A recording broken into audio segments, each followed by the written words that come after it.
अभी कुछ दिन पहले मैंने प्रेस कॉन्फ्रेंस करके कहा था कि, और अपनी सभाओं में भी कहा था कि ये चुनाव दिल्ली को बचाने का चुनाव है। मुझे लगता है ये चुनाव केवल दिल्ली को बचाने का चुनाव नहीं है, ये चुनाव देश को बचाने का चुनाव है। ये चुनाव केवल आम आदमी पार्टी और बीजेपी के बीच का चुनाव नहीं है, ये चुनाव दो किस्म की विचारधाराओं का चुनाव है। मैं सिंपल लैंग्वेज में बताऊंगा। ये चुनाव है कि जनता को ये तय करना है कि देश का और राज्य का सरकारी खजाना और सरकारी पैसा कहाँ खर्च होना चाहिए, किस पे खर्च होना चाहिए, कैसे खर्च होना चाहिए। जनता टैक्स देती है, यहाँ तक कि गरीब से गरीब आदमी भी टैक्स देता है। जब बाजार से एक गरीब आदमी भिखारी माचिस खरीद के लाता है, खाने पीने की चीज़ें खरीदता है, कुछ भी खरीदता है तो उस पर जीएसटी लगता है, तरह तरह के टैक्स लगते हैं।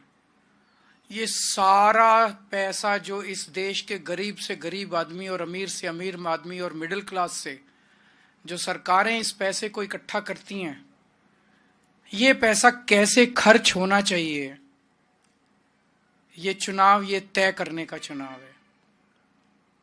इस पैसे को खर्च करने के दो तरीके हैं। एक तरीका है कि इस पैसे से जनता के कल्याण की योजनाएं बनाई जाएं और उसके ऊपर पैसा खर्च किया जाए।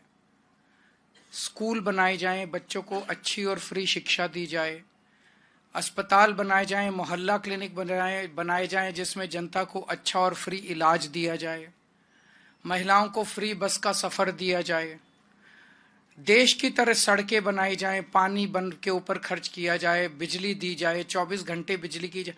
एक तरीका यह है कि सरकारी खजाना पूरा का पूरा एक एक पैसा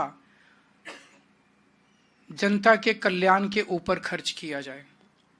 और दूसरा तरीका पैसा खर्च करने का है कि अपने करीबी अरबपति दोस्तों के ऊपर यह पैसा खर्च किया जाए। अपने करीबी अरबपति दोस्तों को कर्जा दिया जाए और उसके कुछ सालों के बाद उस कर्जे को माफ कर दिया जाए। तो ये सरकारी खजाना है। इस सरकारी खजाने का मुंह जनता की तरफ होना चाहिए या इस सरकारी खजाने का मुंह 150 अरबपति दोस्तों की तरफ होना चाहिए। ये चुनाव, दिल्ली का चुनाव, ये तय करने का चुनाव है कि देश की